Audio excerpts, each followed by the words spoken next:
ડીસા તાલુકાના વાસણા ગોળિયા ગામનો યુવાન CIFSની ટ્રેનિંગ પૂર્ણ કરી વતન પરત ફરતા આર્મી જવાનનું ભવ્ય સન્માન સાથે સ્વાગત। આર્મી જવાન એ આપણા દેશની આન બાન અને શાન કહેવામાં આવે છે। કકડતી ઠંડી હોય કે પછી ધૂમધકાર તડકો હોય કે પછી ભર ચોમાસે વરસાદ હોય, જે ઋતુમાં હરહંમેશ આર્મી મેન જવાન હરહંમેશ અડીગમ ઊભા જોવા મળે છે। ત્યારબાદ હરહંમેશ દેશવાસીઓ માટે રાત દિવસ ભારત દેશ માટે રક્ષા કરતા નજરે પડતા હોય છે અને દેશની સરહદને સાચવનારા દેશના સપૂતો રક્ષણ કરનાર એવા ઇન્ડિયન આર્મીને સેલ્યુટ છે। આજરોજ ડીસા તાલુકાના વાસણા ગોળિયા ગામે CISF આર્મી જવાન રાજેશભાઈ પ્રેમાજી પરમાર ટ્રેનિંગ પૂર્ણ કરી માદરે વતન વાસણા ગોળિયા પરત ફરતા ભવ્ય સ્વાગત કરવામાં આવ્યું હતું। વાસણા ગોળિયાના આર્મી જવાન રાજેશભાઈ પ્રેમાજી પરમારને અર્બુદા સાઉન્ડના સથવારે ભવ્ય સ્વાગત સાથે શોભાયાત્રા કાઢવામાં આવી હતી અને ઠેર ઠેર સ્વાગત અને સન્માન કરવામાં આવ્યું હતું।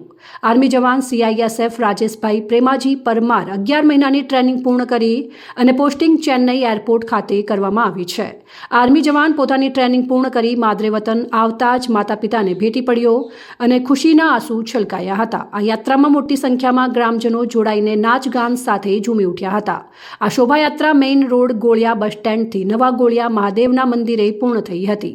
આજે ડીસા તાલુકાના વાસણા ગોળિયા ગામના રાજેશકુમાર પ્રેમાજી પરમાર માદરે વતન પરત ફરતા માળી સમાજના લોકો તથા ગ્રામજનોએ ભવ્ય સ્વાગત કરી વાસણા ગોળિયા ગામનું ગૌરવ એવા રાજેશભાઈ પરમાર આર્મી જવાન ટ્રેનિંગ પૂર્ણ કરી વાસણા ગોળિયા ગામે પરત ફર્યા ત્યારે વાસણા ગોળિયાની ધર્મપ્રેમી જનતાએ ડીજેના તાલે ભવ્ય શોભાયાત્રા નીકાળી અને આર્મી મેનનું સ્વાગત અને સન્માન કરવામાં આવ્યું। સમગ્ર વાસણા ગોળિયા ગામે આનંદની લાગણી છવાઈ અને વાસણા ગોળિયા ગામના સમગ્ર ગ્રામજનો જોડાયા હતા। ત્યારબાદ નવા ગોળિયા મહાદેવના મંદિર ખાતે આર્મી જવાન રાજેશભાઈ પરમાર નીલકંઠ મહાદેવના દર્શન કરી ધન્યતા અનુભવી હતી। ત્યારબાદ આર્મી જવાનનું સન્માન કાર્યક્રમ કરવામાં આવ્યો અને આર્મી જવાન મહાદેવના મંદિરમાં માતા પિતાને ફૂલહારથી સન્માન કર્યા હતા અને મોટી સંખ્યામાં ગ્રામજનો વડીલો ભાઈઓ બહેનો જોડાયા હતા। અંતે નાસ્તો કરી છૂટા પડ્યા હતા। મારું નામ પરમાર રાજેશકુમાર પ્રેમાજી। મોટી સંખ્યામાં ગ્રામજનો જોડાઈ ગૌરવ યાત્રા નીકાળી અને મહાદેવ મંદિરના ત્યાં મારું સન્માન કરવામાં આવ્યું, તે બદલ ગ્રામજનોનો ખૂબ ખૂબ આભાર। ટ્રેનિંગ CISF RTC આરાકોનમ ચેન્નઈમાં 11 મહિના ટ્રેનિંગ ચાલી સખત। એના પછી 11 મહિના ટ્રેનિંગ પછી POP ને પછી ચેન્નઈમાં એરપોર્ટ ઇન્ટરનેશનલ એરપોર્ટમાં પોસ્ટિંગ થઈ। જય હિન્દ।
અહેવાલ અમૃતમાળી સંબંધ ભારત ન્યૂઝ ડીસા।